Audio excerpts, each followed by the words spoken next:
The call comes in just after dawn. A patrol helicopter sweeping over the savannah spots something strange, a small shape, motionless in the grass. At first they think it's a poacher trap, but then the pilot zooms in. It's a child, alone, lying still under the rising heat, and beside him, a giant shadow.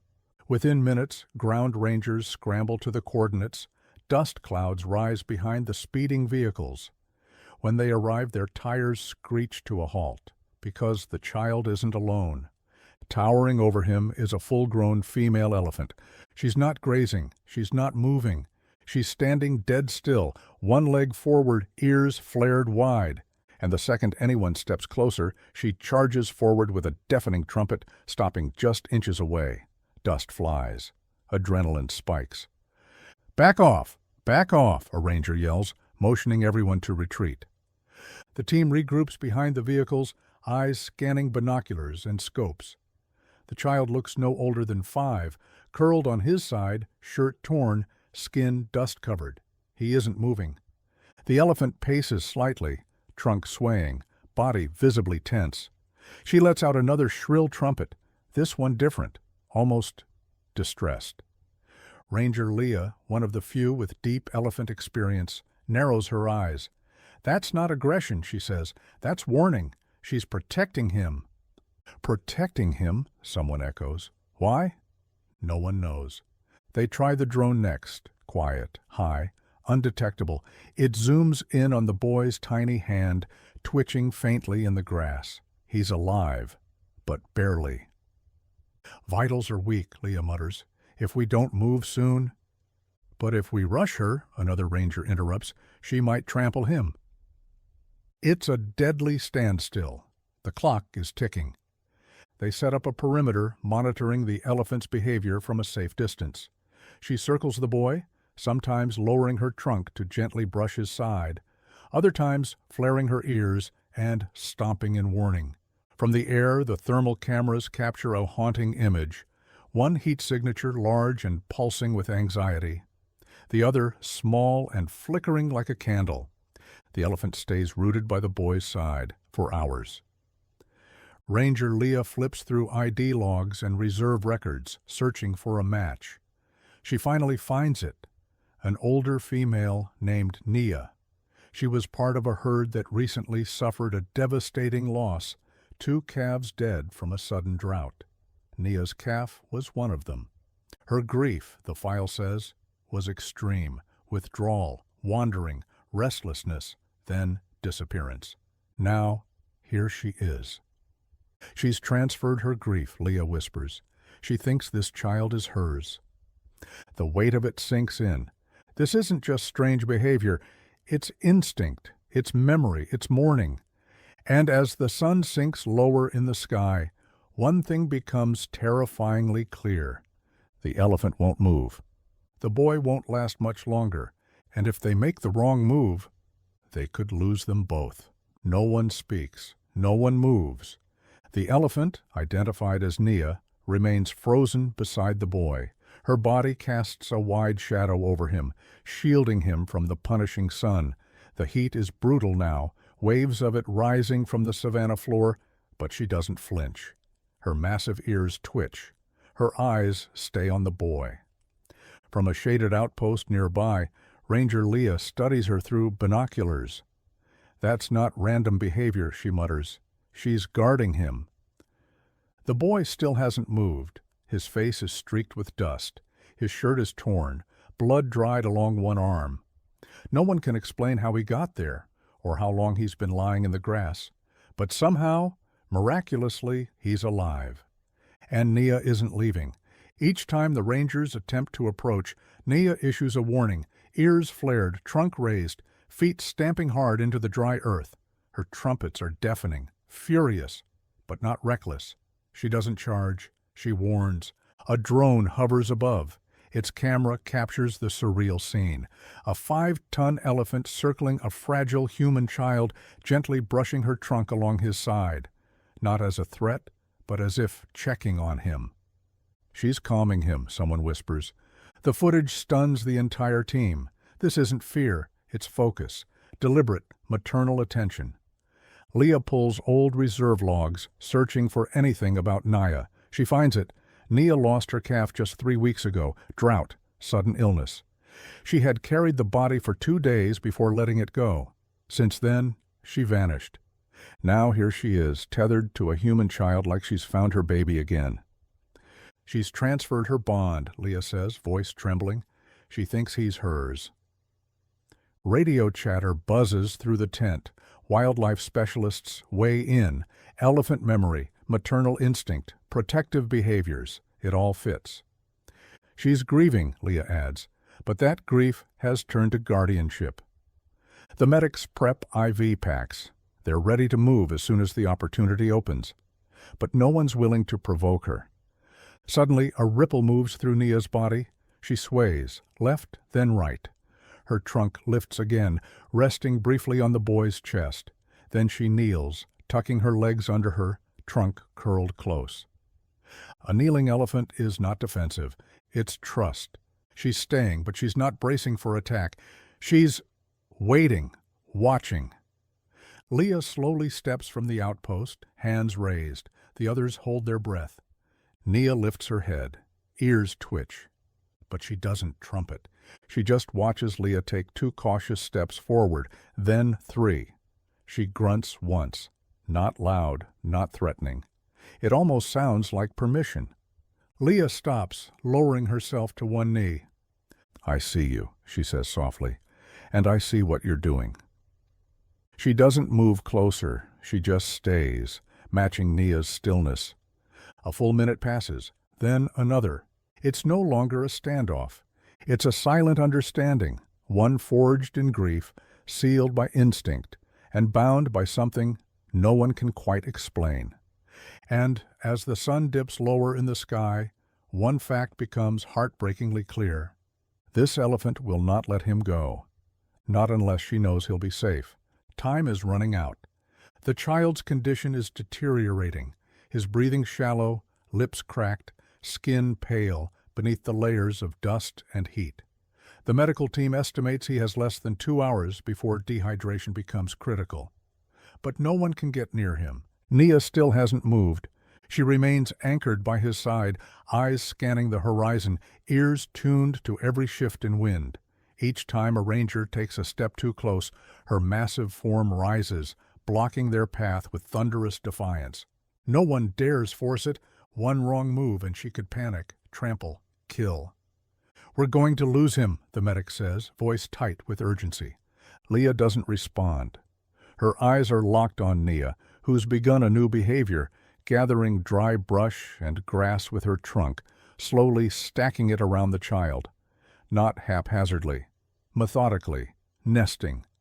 She's trying to shelter him, Leah whispers, like she would a calf. The moment turns surreal. This isn't just protection. It's ritual, maternal instinct so strong it overrides species. But the clock is ticking. The boy needs fluids. Now suddenly the radio crackles. "Fire to the west," a ranger reports. Lightning strike started a small blaze. Winds picking up. Eyes widen across the outpost. They don't just have hours anymore. They may have minutes. Smoke appears on the horizon, thin and curling. The decision is made. "We go in," says the commander. "Now or never." But Leah shakes her head. We can't just storm her. She'll see it as a threat. She turns to the ranger beside her. "Bring the elephant cloth." They retrieve a weathered piece of fabric, a patchwork swaddle used years ago during elephant rehabilitation sessions. It carries the scent of calves, of caretakers, of comfort. Leah walks forward alone. Nia rises immediately, ears flared, but Leah doesn't stop. She unrolls the cloth, kneels just feet from Nia, and lays it gently on the ground between them. Then she speaks. "I know what you lost," she whispers, "but he needs help. Let us help him. Please." Nia's eyes lock with hers. The air stills. And then, incredibly, Nia steps back. Just 2 feet.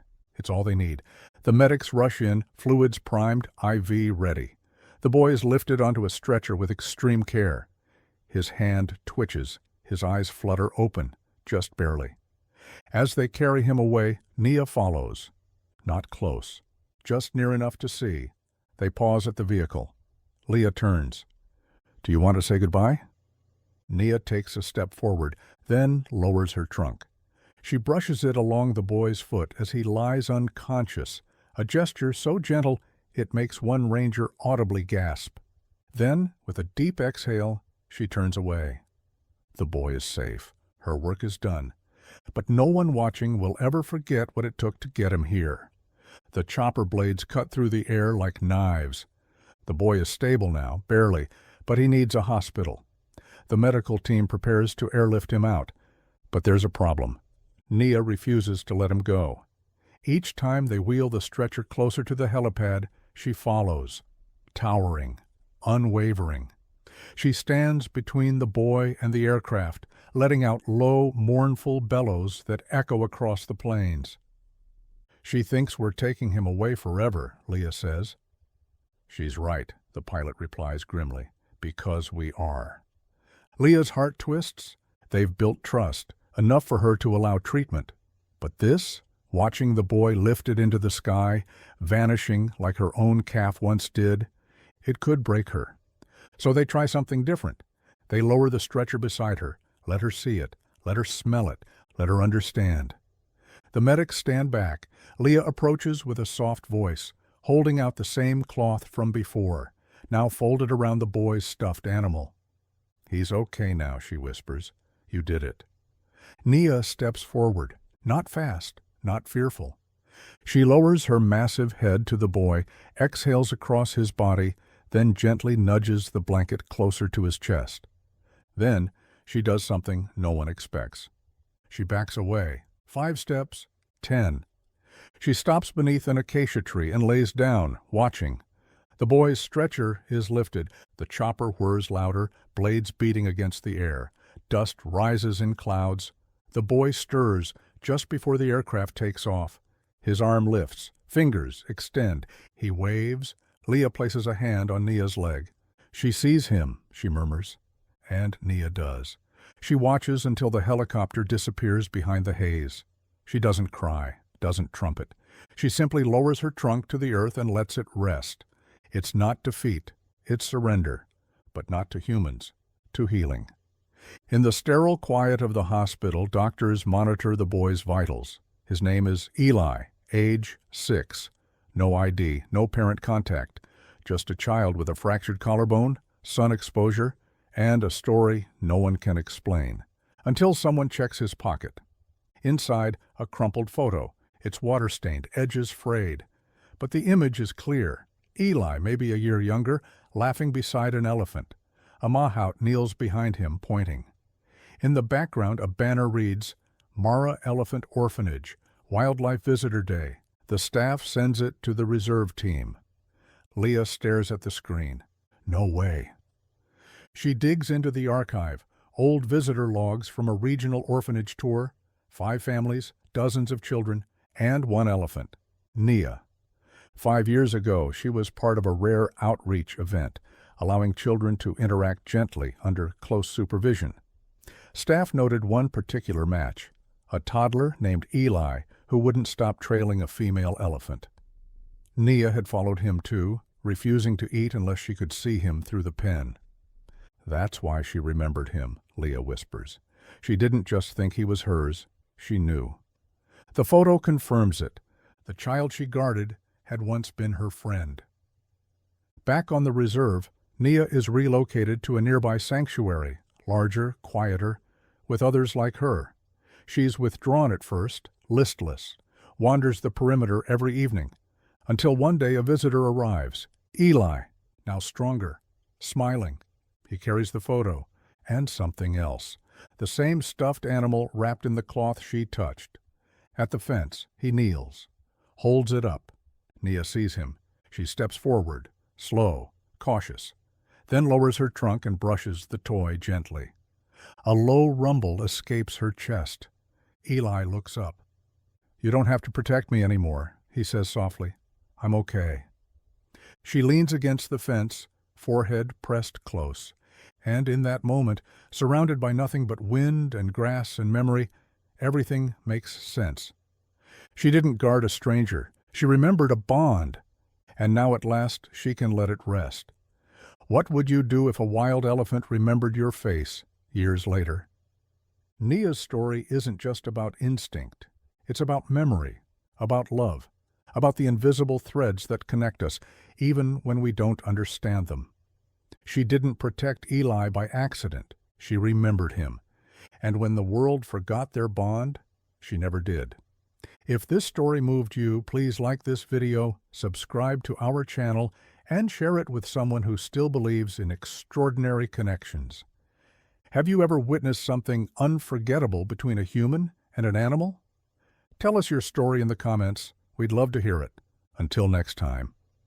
And remember, some bonds never fade, no matter how wild the world becomes.